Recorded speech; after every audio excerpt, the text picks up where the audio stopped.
போனை எடுக்கானான்னு பாரு. இந்த கம்பெனிக்காரன் போனை எடுக்கவே மாட்டிக்கான். பூஜா என்ன இவ்வளவு கோவமா இருக்கா? இன்னுமா அந்த பிரச்சனை முடியல? என்ன பிரச்சனைன்னு சொல்லவும் மாட்டிக்கா. சரி, கொஞ்ச நேரம் இப்படியே உட்காந்து கேட்போம் என்ன செய்யறான்னு. ஹலோ, எவ்வளவு நேரமா போன் பண்ணிட்டே இருக்கேன், போன் எடுக்க மாட்டீங்களா? Sorry madam. சொல்லுங்க மேடம். ஆமா, உங்க பாஸ் எங்க? சின்ன பாஸ் அவுட் ஆஃப் ஸ்டேஷன் போயிருக்காரு, வரதுக்கு கொஞ்ச நாள் ஆகும். என்ன விவரம் என்கிட்ட சொல்லுங்க மேடம். இங்க பாருங்க, பொய் சொல்லாம உங்க பாஸ் கிட்ட போனை கொடுங்க. பக்கத்துல இருந்துகிட்டே இல்லன்னு பொய் சொல்றாரா? ஐயோ மேடம், நான் ஏன் மேடம் பொய் சொல்ல போறேன்? உண்மைக்குமே சின்ன பாஸ் வெளியூர் போயிருக்காரு மேடம். இங்க பாரு, உன் பாஸ் கிட்ட சொல்லி வை, எங்க வீட்டை இடிக்கிறதுக்கு நீங்க எத்தனை முறை எத்தனை பேரை அனுப்புனாலும் சரி, நான் இருக்கிற வரைக்கும் எங்க வீட்டுல இருக்கிற ஒரு செங்கலை கூட எடுக்க முடியாது. சொன்னது புரிஞ்சதா? இதை நீ அப்படியே சின்ன பாஸ் கிட்ட போய் சொல்ற. சரிங்க மேடம், நான் அப்படியே போய் எங்க சின்ன பாஸ் கிட்ட சொல்லிடுறேன். அப்புறம் மேடம், இன்னொரு விஷயம், நீங்க வீடை இடிக்கிறேன்னு சொல்றீங்கல்ல, நாங்க அந்த மாதிரிலாம் எந்த பிளானும் பண்ணல மேடம், சத்தியமா. யாருக்கு அதுல பூ சுத்த பாக்குறீங்க? நீங்க பிளான் பண்ணாம தான் என் சித்திக்காரி போன் போட்டு என்கிட்ட அப்படி சொல்றாளோ? பாஸ் கிட்ட சொல்லி வை, அது எங்க பரம்பரை வீடு, எங்க தாத்தா எங்க அம்மாவுக்கு எழுதி கொடுத்தது. அதனால அந்த வீட்டை விட்டு எங்களால காலி பண்ண முடியாது. சரிங்க மேடம், நான் அப்படியே சொல்லிடுறேன். ஏன் உங்களுக்கு ஹோட்டலும் அபார்ட்மெண்ட்டும் கட்டுறதுக்கு திருச்சியில வேற இடமே இல்லையா? ஆலங்குடியில இருக்கிற எங்க வீடு தான் உங்களுக்கு வேணுமா? ஏன் இப்படி தொல்லை பண்ணிக்கிட்டே இருக்கீங்க? இப்ப பூஜா ஆலங்குடி நான் சொன்னா இது நம்ம ப்ராஜெக்ட் ஆச்சு. அப்போ பூஜா தான் மகாலட்சுமியோட பொண்ணா? மகாலட்சுமிங்கிறது பூஜாவோட அம்மா. ஆம்பளை துணை இல்லாத வீடு கொஞ்சம் மிரட்டினா பயந்துருவாங்கன்னு நினைச்சீங்களா? ஐயோ இல்ல மேடம், நாங்களாம் அப்படிலாம் நினைக்கல. இங்க பாருங்க, 5 பேர்ல 50 பேர் அனுப்புனாலும் நாங்க யாருக்கும் பயப்பட மாட்டோம். நான் இப்ப சென்னையில தான் இருக்கேன். இன்னொரு முறை எங்க வீட்டுக்கு ஆளுங்களை அனுப்பி மிரட்டுற வேலை வச்சுக்கிட்டீங்க, நேரா ஐஜி ஆபீஸ்க்கு போய் உங்க கம்பெனி மேலயும் என்கிட்ட தப்பு தப்பா பேசுனீங்கன்னு சொல்லி உங்க பாஸ் மேலயும் கம்ப்ளைண்ட் கொடுத்துருவேன். ஜாக்கிரதை.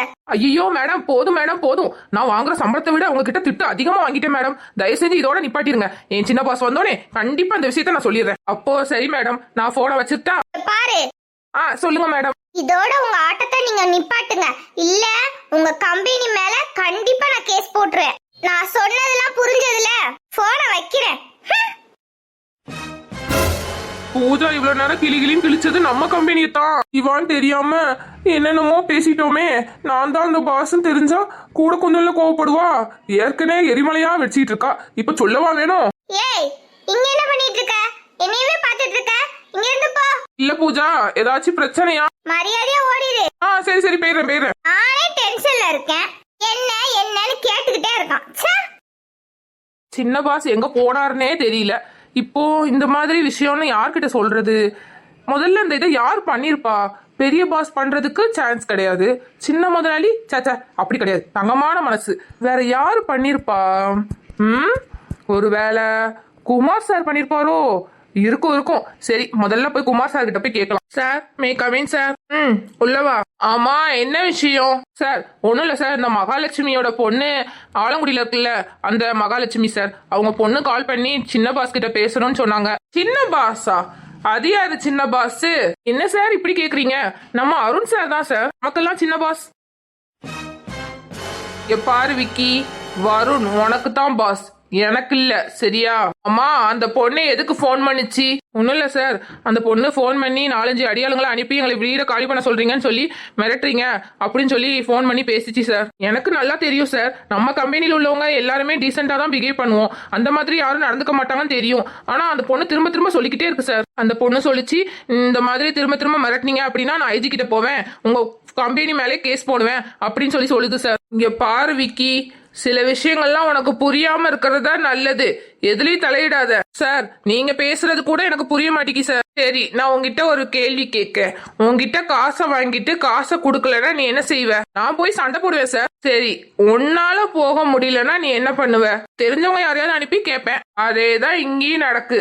நம்ம கோயம்புத்தூர்ல இருந்து அடிக்கடி ஆலங்குடியில போய் கேட்க முடியாதுல, அதனாலதான் தெரிஞ்சால விட்டு கேட்க சொன்னேன். ஓ அப்படியா சார்? ஆனா அந்த பொண்ணு எல்லாரும் மிரட்டுறாங்க, வீட காலி பண்ணலாம், வீட இடிச்சிருவாங்க, அப்படி இப்படின்னு என்னென்னமோ சொல்லுதே சார். அந்த பொண்ணு ஏதோ புரியாம பேசிட்டு இருக்கு. இதெல்லாம் பெருசா கண்டுக்காதீங்க. கேஸ் போட்டா போட்டுக்கிட்டோம், அதுக்கெல்லாம் பயப்பட வேண்டிய அவசியம் இல்ல. தப்பு அவங்க மேல இருக்கு, நம்ம டீசெண்டா தானே போய் கேக்குறோம். ஆமா சார், புரிஞ்சிச்சு சார். இப்ப புரிஞ்சிச்சா? சரி, போய் உன் வேலையை பாரு. சரிங்க சார். சார் கிட்ட இந்த விஷயத்தையும் கேட்டுருமா? சரி, கேட்டு பாப்போம். உடனே போக சொல்லி எவ்வளவு நேரம் ஆகுது, இங்கேயே நிக்கிற? ஒண்ணும் இல்ல சார், நம்ம பெரிய முதலாளிக்கு இந்த விஷயம் தெரியுமா? இதையும் உனக்கு புரியுற மாதிரி விளக்குறேன். இந்த ப்ராஜெக்ட ஹேண்டில் பண்றது யாரு? நீங்க தான் சார். சரி, பெரிய முதலாளிக்கு நான் யாரு? ஒரே ஒரு மருமகன் சார். அப்போ நானும் பாஸ் தானே. நீ மேலும் சின்ன பாஸ் அது இதுன்னு சொல்லிக்கிட்டு இங்க வராத. உனக்கு நான் மட்டும்தான் பாஸ். புரிஞ்சதுல? புரிஞ்சுக்கிட்டு போய் வேலையை பாரு. சரிங்க சார். நல்ல வேலை பிரகாஷ் சார் இங்கதான் இருக்காரு. சார் வாங்க பூஜா. சார் உங்ககிட்ட ஒரு முக்கியமான விஷயம் சொல்லணும் சார். எனக்கு ஒரு 2 நாள் லீவ் கொடுங்க சார். என்ன பூஜா சொல்றீங்க? லீவ் வேணுமா? ஏன், ஏதாச்சும் பிரச்சனையா என்ன? ஒண்ணும் இல்ல சார், வீட்ல ஒரு பிரச்சனை, அதான் அர்ஜென்ட்டா ஊருக்கு போகணும். எப்படியாச்சும் ரெஜினா மேடம் கிட்ட சொல்லி ஒரு நாள் லீவுக்கு வாங்கி கொடுங்க சார். ரெஜினா மேடம் கிட்ட சொன்னோம்னா ஜாயின் பண்ணி 2-3 நாள் தான் ஆகுது. அதுக்குள்ள லீவான்னு சொல்லி கண்டிப்பா திட்டுவாங்க. புரியுது சார், நான் நாளைக்கு எங்க வீட்ல இருந்தே ஆகணும், இல்லனா பெரிய பிரச்சனை ஆயிரும் சார். சார் ப்ளீஸ் சார், எனக்கு என்ன பண்ணனே தெரியல சார். நீங்க தான் சார் ஹெல்ப் பண்ணணும். புரியுது பூஜா, ஆனா இப்ப என்ன பண்றது? பூஜா, கேக்குறேன்னு தப்பா நினைக்காதீங்க. இந்த விஷயத்த வேற யாராலையும் ஹேண்டில் பண்ண முடியாதா? இல்ல சார், என்னால தான் சார் ஹேண்டில் பண்ண முடியும். நான் போனாதான் சார் எங்க ஃபேமிலியை சேவ் பண்ண முடியும். தங்கச்சி வர ஹாஸ்பிட்டல்ல இருக்கா, அம்மா வீட்டுக்கு போக முடியாம ஹாஸ்பிட்டல்ல இருக்காங்க. யாருமே எங்க வீட்டுக்கு போக முடியல. வீட வர விக்கிற நிலைமைக்கு கொண்டு போயிட்டாங்க சார். வீட காப்பாத்தியே ஆகணும் சார். அதுக்காண்டி தான் சார் போறேன். என்ன பூஜா சொல்றீங்க? இவ்ளோ பெரிய பிரச்சனையா? ஆமா சார், நான் மட்டும் அங்க ஊர்ல இல்லன்னு நினைச்சுக்கோங்களேன், எங்க குடும்பம் நடு ரோட்டுக்கு வந்துரும் சார். சார் ஒரே ஒரு நாள் தான் சார். நான் பிரச்சனையை முடிச்சிட்டு அடுத்த நாள் கிளம்பி சீக்கிரமா வந்துருவேன் சார். ப்ளீஸ் சார், உங்களை தான் சார் நம்புறேன். கொஞ்சம் ஹெல்ப் பண்ணுங்க சார். உங்களுக்கே தெரியும் சார் இந்த வேலை எனக்கு எவ்வளவு முக்கியம்னு. வேலையும் முக்கியம், என் குடும்பமும் முக்கியம். ப்ளீஸ் சார், எனக்கு ஏதாச்சும் ஹெல்ப் பண்ணுங்க சார். உங்களை தான் சார் நான் நம்புறேன். உன்னோட பிரச்சனையும் எனக்கு நல்லா புரியுது பூஜா. நாளைக்கு ரெஜினா மேடம் ஒரு முக்கியமான ப்ராஜெக்ட் இருக்குன்னு சொன்னாங்க. அதை கூட நான் ஹேண்டில் பண்ணிக்கிடுவேன். சரி, அப்போ ரெஜினா மேடமே எப்படியா சமாளிக்க பார்க்குறேன். நீ ஒரு நாள் தான் லீவ் போட்டுட்டு அடுத்த நாள் கிளம்பி வந்துடணும், சரியா? ஆனா இப்போ நீ எப்படி போவ? ஒரு நாளைக்குள்ள நீ வந்துட்டீன்னா நம்ம கண்டிப்பா தப்பிச்சிடலாம். கண்டிப்பா சார், ஒரு நாளையில நான் திரும்பி வந்துருவேன். எப்படி போவேன்னு கேட்டேன். தனியா போயிடுவியா? நான் தனியா போய்க்கிடுவேன் சார். சரி, என்னால முடிஞ்ச ஒரு ஹெல்ப் பண்றேன். நம்ம ஆபீஸ் வேனு உங்க ஊர் வழியா தான் போகும். அதுல வேணா ஏறிக்கோ. நான் மத்தபடி டிரைவர் கிட்ட எல்லாத்தையுமே சொல்லிடுறேன். அவர் உன்னை கொண்டு போய் கரெக்டா உங்க ஊர்ல இறக்கி விட்டுருவாரு, சரியா? ரொம்ப நன்றிங்க சார். இருக்கட்டும் பூஜா, ஆனா ஒரே நாள் தான். சீக்கிரமா போயிட்டு எல்லா பிரச்சனையும் சால்வ் பண்ணிட்டு சீக்கிரமா கிளம்பி வந்துடணும், சரியா? ரெஜினா மேடம் பத்தி உனக்கு தெரியும்ல. நீங்க கவலைப்படாதீங்க சார், நான் சீக்கிரமா போயிட்டு சீக்கிரமா வந்துருவேன். இந்த உதவியை நான் எப்பவுமே மறக்க மாட்டேன் சார். இருக்கட்டும் பூஜா, எல்லாத்தையுமே போய் பேக் பண்ணி ரெடியா இரு. ஆபீஸ் வேன் வந்தோடனே நான் உனக்கு கால் பண்றேன். சரிங்க சார். வர வர இந்த ஆபீஸ்ல என்ன நடக்குன்னே தெரியல. சிங்கத்தோட கோகைக்குள்ள நிறைய வந்துகிட்டு நான் தான் பாஸ் சொல்லிக்கிட்டு இருக்கு. இப்படித்தான் அந்த குமார் சாரும் பாஸ் ஆமல பாஸ். எனக்கு எப்பவுமே சின்ன பாஸ் தான் பாஸ். சின்ன பாஸ், நீங்க எங்க பாஸ் இருக்கீங்க? இது என்ன புது நம்பர்ல இருந்து கால் வருது? யாரா இருக்கும்? ஐயோ, போன் கால் வந்தாலே எனக்கு அந்த பொண்ணு ஞாபகம் தான் வருது. போனை எடுக்கவா வேண்டாமா? சரி, அட்டன் பண்ணி பேசுவோம். ஹலோ, யார் பேசுறது? விக்கி, நான் அருண் பேசுறேன். சின்ன பாஸ், நீங்களா? இப்பதான் உங்களை பத்தி நினைச்சிட்டு இருந்தேன். எப்படி இருக்கீங்க? எங்க இருக்கீங்க பாஸ்? நல்லா இருக்கீங்களா பாஸ்?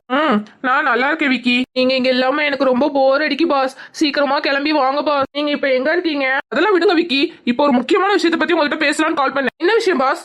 கேக்குறதுக்கு மட்டும் பதில் சொல்லுங்க. இந்த ஆலங்குடி மகாலட்சுமி அவங்க பொண்ணு உங்களுக்கு கால் பண்ணாங்களா? ஆமா பாஸ், கரெக்டா கேக்குறீங்க.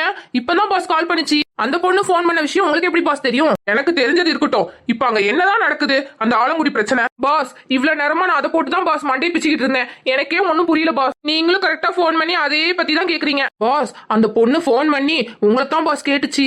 அது மட்டும் இல்ல, வீட்டை இடிக்க போறீங்களா, உங்க மேலாம் கேஸ் போட போறேன், அதுவும் உங்க சின்ன முதலாளி மேல முதல்ல கேஸ் போட போறேன் அப்படிலாம் சொல்லி மிரட்டிச்சு பாஸ். அட கடவுளே, அப்போ நாம நினைச்சது கரெக்டா போச்சு. பூஜா தான். ஐயோ, இவ்வளவு பெரிய பிரச்சனையில மாட்டிக்கிட்டேன். இங்க பாருங்க விக்கி, நம்ம கம்பெனில நமக்கே தெரியாம ஏதோ ஒரு பெரிய கன்ஃபியூஷன் நடந்துகிட்டு இருக்கு. என்ன ஏதுங்கறத விசாரிங்க. இங்க பாருங்க விக்கி, எங்க மாமா கிட்ட போய் சொல்லி அந்த வீட்டை இடிக்க போறத முதல்ல ஸ்டாப் பண்ண சொல்லுங்க. சின்ன பாஸ், முதல்ல இந்த விஷயத்த போய் நான் குமார் சார் கிட்ட தான் சொன்னேன். அதுக்கு அவர் என்ன தெரியுமா சொன்னாரு? அவர் சொல்றாரு, எனக்கும் இந்த ப்ராஜெக்ட்டுக்கும் எந்த சம்பந்தமும் இல்ல அப்படின்னு சொல்லி நீ ரொம்ப திட்டி அனுப்பிட்டாரு பாஸ். இங்க நடக்கிறது எதுவுமே எனக்கு சரியா படல. சரி விக்கி, இந்த பிரச்சனையை நம்மளே நேரடியாவே ஃபேஸ் பண்ணலாம். ஆமா பாஸ், அந்த மகாலட்சுமி அவங்க வீட்டை இடிக்க போற விஷயம் உங்களுக்கு எப்படி தெரியும்? விக்கி, பூஜா யாருன்னு தெரியுமா? அந்த ஆலங்குடி மகாலட்சுமி இருக்காங்கல்ல, அவங்களோட பொண்ணுதான் பூஜா. என்ன பாஸ் சொல்றீங்க? பூஜா, அந்த மண்டபத்துல அவங்க பின்னாடியே நீங்க வந்தீங்களே அந்த பூஜா தானே நீங்க லவ் பண்ண பொண்ணு? அவங்கதான் மகாலட்சுமியோட பொண்ணா? ஆமா விக்கி, எனக்கு இப்பதான் அந்த விஷயமே தெரியும். எனக்கு தெரிஞ்ச உடனே உங்களுக்கு கால் பண்ணேன். நல்ல வேலை உங்க விசிட்டிங் கார்டு என்கிட்ட இருந்துச்சு, இல்லைன்னா உங்க போன் நம்பரை கண்டுபிடிக்கிறது ரொம்ப கஷ்டமா இருந்திருக்கும். பாஸ், இப்போ நம்ம என்ன பண்ண போறோம்? சரி விக்கி, இப்போ நம்ம பேசிக்கிட்டே இருக்க வேண்டாம். எனக்கு இப்போ அர்ஜென்ட்டா கார் வேணும். நீங்க ஒரு கார் அரேஞ்ச் பண்ணி தர முடியுமா? ஒரு பிரச்சனை இல்ல பாஸ், நானே கார் எடுத்துட்டு வரேன். என் கார் இருக்கு. சரி விக்கி, கார் எடுத்துட்டு நான் சொல்ற இடத்துக்கு சீக்கிரமா வந்துருங்க. சரி பாஸ்.